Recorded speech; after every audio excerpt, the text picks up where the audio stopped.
روزے کے بعد دوسری بڑی عبادت تہجد ہے، تراویح ہے، قیام اللیل ہے۔ وہ ایک نماز کے تین الگ الگ نام ہیں، یہ تین الگ الگ نمازیں نہیں۔ غیر رمضان میں جسے تہجد بولتے ہیں اسی کو رمضان میں تراویح بولتے ہیں۔ لوگوں میں جو مشہور ہے کہ تراویح الگ نماز ہے، تہجد الگ نماز ہے، یہ بالکل غلط تصور ہے، غلط کانسیپٹ ہے۔ تراویح، تہجد، قیام اللیل سب ایک ہی نماز ہے۔ اور ماہ رمضان کی دوسری اہم عبادت یہ ہے، اور اس عبادت کی اہمیت کے لیے اتنا جان لینا کافی ہے کہ اللہ رب العزت نے 5 وقت کی نمازوں کا حکم آپ کے سر پہ تاج نبوت رکھنے کے 10 سال بعد دیا۔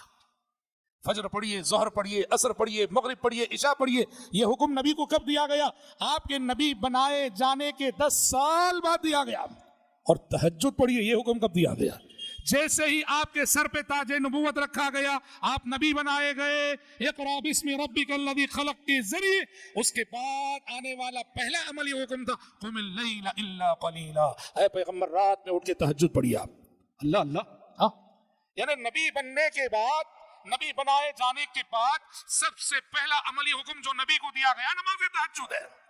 5 وقت کی نمازیں 10 سال بعد فرض ہوئی۔ اس سے آپ اندازہ کر سکتے ہیں یہ نماز کتنی اہمیت رکھنے والی عبادت ہے، جسے ہم صلاۃ اللیل کہتے ہیں، قیام اللیل کہتے ہیں، تراویح کہتے ہیں۔ تو تراویح کا اہتمام کیجیے۔ ماشاءاللہ الحمدللہ ہماری مسجدوں میں بڑی رونق نظر آتی ہے اور مسجدیں آباد رہتی ہیں۔ ہماری یہ مسجد ہو اور مسجدیں ہوں، تراویح کا غیر معمولی جذبہ اور اس کی خصوصیت ہی کیا جانتے ہیں؟ نماز تراویح کی طول قیام، طول رکوع، طول سجود۔ اس کا قیام بھی لمبا ہونا، اس کا رکوع بھی لمبا ہونا، اس کے سجدے بھی لمبے ہونا، اتنے ہونا کہ تھکان محسوس ہونا کہ ہم تھک رہے ہیں۔ اللہ کے نبی صلی اللہ علیہ وسلم اتنا لمبا قیام کرتے تھے کہ آپ کے پاؤں مبارک میں ورم آ جایا کرتا تھا۔ تو سوچئے نبی جن کے اگلے پچھلے سارے گناہ معاف، وہ اگر اتنا لمبا اور طویل قیام کر رہے ہیں کہ پاؤں مبارک میں ورم آ رہا ہے، تو دوسروں کو کس قدر ہم اور آپ کو۔ اس لیے نماز تراویح کا اہتمام کیجیے۔